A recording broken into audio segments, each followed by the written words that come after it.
which, let's talk about the other star of the team, right? So the two big stars statistically on this team is obviously Qikert and Jame. And the fascinating thing is how they're such like contrasting polar opposites that it basically makes up the dynamic of this team. Now, I have to say, thank God for the rise of Gambit, because now I don't look like a hater when I tell you all the flaws of Jame. Because when you go and watch Shiro play a fucking chef's kiss passive AWP game, you'll see everything that Jame doesn't do. Because when Jame doesn't go in when he should, and when Jame just lets like a scenario that could have been a clutch not become a clutch, or he just said, Shiro does like the perfect decision in each of those scenarios. He knows when to be passive but get the kills, when to be passive and make them come to you. Always obviously takes a million clutches, doesn't he? So to me, I don't even think James really changed. I don't think he's gone up or down with this performance. Like, to me, when Yakinder was having his absurd success, it just sort of like covered some of James' weaknesses. Like, think about how many times he must have been around where you were in a man scenario and he could afford to just lurk or just hold an angle. So, because obviously he does the fallen thing where he just holds some mad, super short mid-range angle that if you walk into, it's just a free kill for Jame every time. So where are we going with this? What are you two? Why are we going on Jame here? You want to go for this one, Maui? Yeah, sure. I think that I can agree that a lot of James' flaws were covered up by the fact that his teammates would create so much space for him that it's almost like James has very little concept of how to take and create space with the op. Yes. I think that is something that, I mean, Device, obviously. I mean, you look at the top 4 oppers in the world, like Shiro, Simple, Zywoo, Device. When they have to take space, they have kind of, I wouldn't say like hard plays, but they like just understand the angles well enough that they're confident in pushing forward. But James just sits back and holds the line so much more than everybody else. And it's just like, if your entry fraggers aren't doing well, then you really put yourself in so many bad situations. And I feel like that's just so commonplace for James, where it is like he didn't even give himself position to have any kind of way back into a round because he was just so removed from it. Yeah, I think actually, I don't know if you remember like coming into Flashpoint 2, but for me that was when it was getting like ridiculous in terms of how passive he was playing and how much he sat back and played for late round. I think he has got a little bit more aggressive, a little bit more proactive. Maybe not as much as we'd like to see, but I don't think it's as ridiculous as maybe the memes, play out these days. Yeah. I think he's a lot better at going for opening picks and trying to work the map a little bit. It's just a bit more. So something I noticed quite a lot with Jame is like when he's forced into a position where he needs to be proactive and make a play, like in a 4-on-5, for example, he can be super aggressive. And we know VP in general likes to be proactive, but it's just like, why in that situation does he understand now we need to get some map control? Now there's a good opportunity.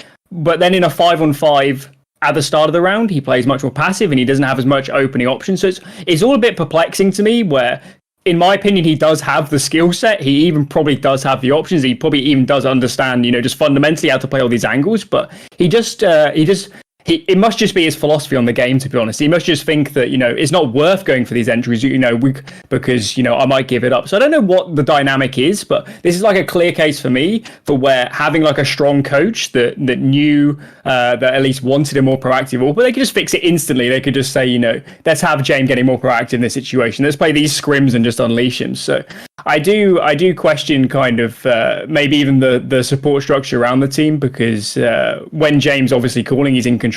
He's probably not like looking at himself from the same perspective. So I think that's just quite an interesting angle to think about VP from in general.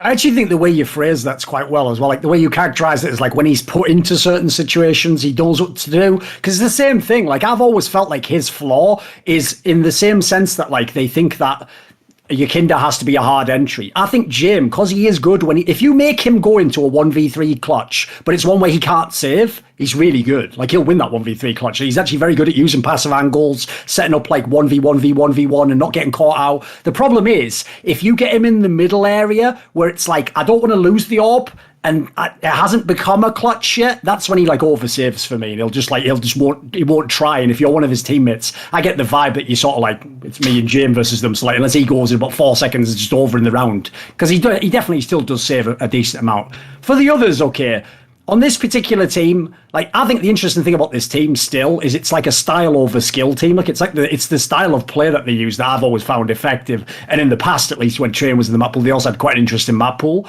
At the moment, I don't actually see them as like a super skill stacked team overall, because if you look in the last few months, like Buster's stats aren't that great.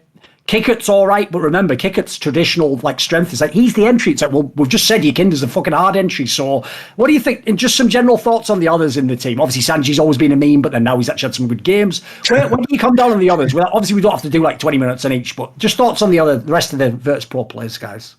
I think quickly that Buster's form right now is really concerning because he gets to bait a lot. Actually, he gets to be the second guy in, third guy in, even at times. And the fact that he's the worst performer at this tournament for VP is just mind-boggling. When you're the second guy in, third guy in, you actually just everything is given to you. You have all the space. Really. Yeah. That's the cold zero spot, or whatever. That's the baiter. That's like your hero star player spot. You want to be that third guy in. Yeah. And so like he needs to, I can't pinpoint exactly whether it's the situations he's thrust into that are so bad, but I think it's also a little bit of form for him right now. Qikert though, I feel like he's actually responsible for the reason that they're sometimes decent on, say, but getting banana on Inferno. I think he can actually be a little bit more cerebral than some of his opponents. Sometimes like he can outplay them on the smokes. It's just like the way he defaults and is able to just take in the situation still is pretty good. Like I never thought he was bad at that. So I don't really actually have any complaints about Qikert personally right now. And in fact, I think the reason they won the ancient game against Spirit is because he started double opping on CT side. So he's versatile. And I think in terms of complete players on this team, Qikert right now might feel like the best overall rifler, actually. Yeah, I agree with Qikert. I think one angle with Qikert as well is that at times I think he was calling for this team. So it's almost certain that just on a kind of a higher level, he probably thinks about the game a bit more, particularly if, for example, he's calling banana control. You need to have a bit more of that rather than just, run in and try and shoot the other team. I think, so in terms of the other three players outside of Jame and Ykinda, I think they have good mechanical skill, but if you look at them as individual players, maybe they're not as strong. And an interesting thing about CS is that you can kind of funnel the game through certain players in some senses.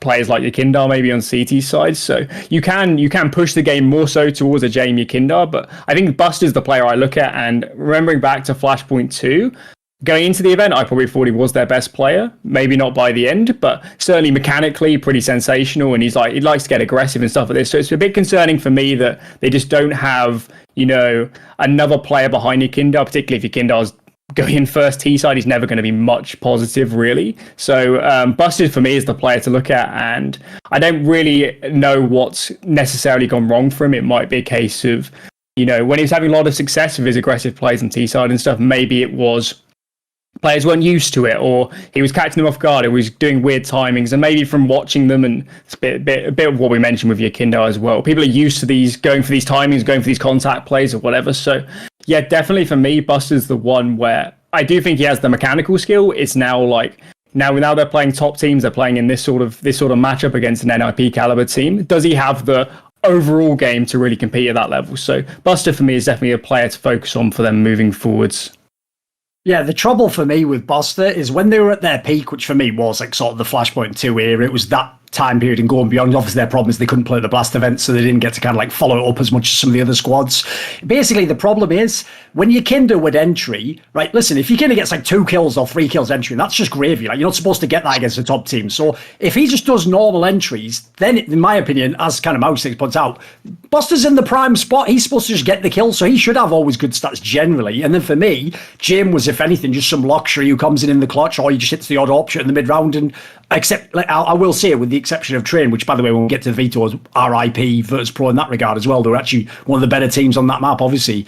Want to see more cool, funny, interesting clips based on topics from my content? Well, subscribe to this channel then, or, be a pleb and don't.